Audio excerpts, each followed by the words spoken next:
Dokter Han, saya mau tanya, apa saja masalah kesehatan kepada lansia sih dok? Ya, lansia dianggap kaum uzur ya.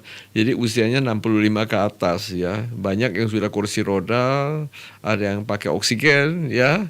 Tapi tidak sedikit orang tua yang masih gagah, masih bisa bekerja, masih bisa melakukan segala sesuatu, bahkan bisa nyetir mobil, bisa mencari uang lagi ya. Jadi lansia itu tergantung kesehatan, tergantung mindset mereka. Sikap itu menentukan.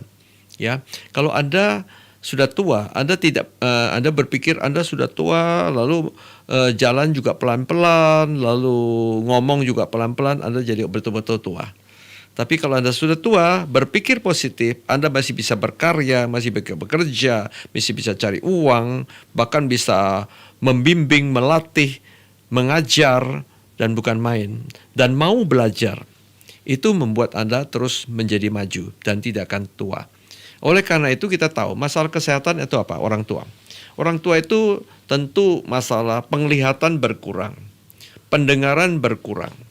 Ya, jadi ada istilah kepala mulai buta ya, kemudian mata mulai bureng, telinga mulai budek ya, rongga mulut mulai bogang ya, kemudian mungkin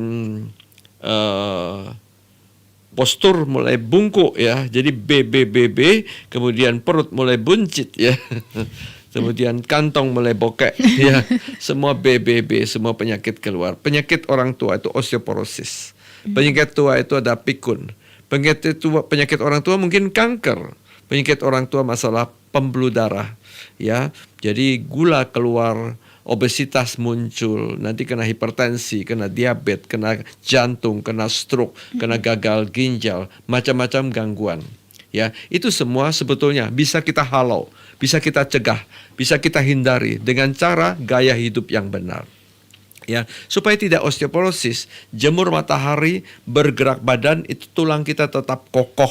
Mungkin Anda mengonsumsi kalsium. Ya, vitamin D dapat dari sinar matahari. Ya, supaya tidak pikun, belajar baca, menulis, belajar nyanyi, nyanyi bersama. Itu melatih otak. Anda tidak akan jadi pikun.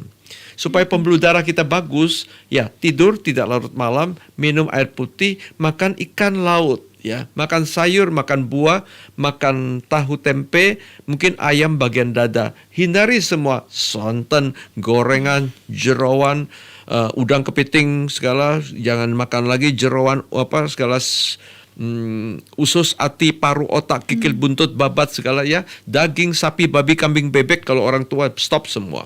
Ya, tidak ada alkohol, tidak merokok. Ya, itu lifestyle kita membuat kita jadi sehat.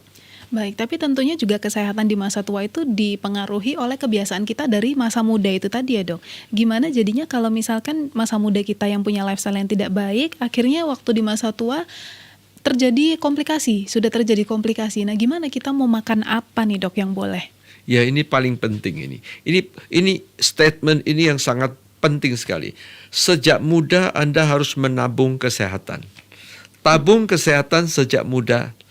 Pada usia muda Anda sudah hidup sehat, selanjutnya usia tua Anda tetap umur panjang ya. Betul. Jadi kalau penyakit-penyakit banyak tabungan daripada usia muda, usia pertengahan. Ya, ini tiba-tiba umur 65 tiba-tiba sudah kena stroke. Itu karena tabungan merokok pada usia muda. Ya, kena diabetes sampai kena jantung, itu karena tabungan pada usia muda, terlalu banyak lemak, suka junk food, kegendutan. Jadi mulai awal jadi memang harus makan sayur. Lalu buah jadikan ngemil yang sehat. Kemudian karbo jangan banyak-banyak lagi. Karena zaman sekarang bukan zamannya banting tulang saya katakan. Zaman sekarang banyak duduk. Jadi sayur harus banyak, karbo memang harus kurangin. Ya. Kemudian cari lemak yang sehat. Ikan adalah lemak yang baik. Ya. Lemak dari daging itu kurang bagus, lemak jeroan jahat sekali. Ya, gorengan itu super jahat karena trans fat, kriuk-kriuk itu jahat.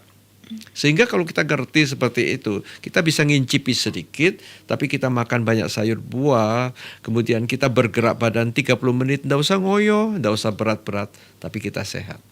Baik, jadi itu intinya kalau mau hidup sehat di masa tua, mulai dari sekarang waktu masih muda ini nabung pola hidup yang benar, pola hidup yang sehat supaya nanti sampai tua kita bisa tetap fit. Baik, terima kasih Dokter Hans.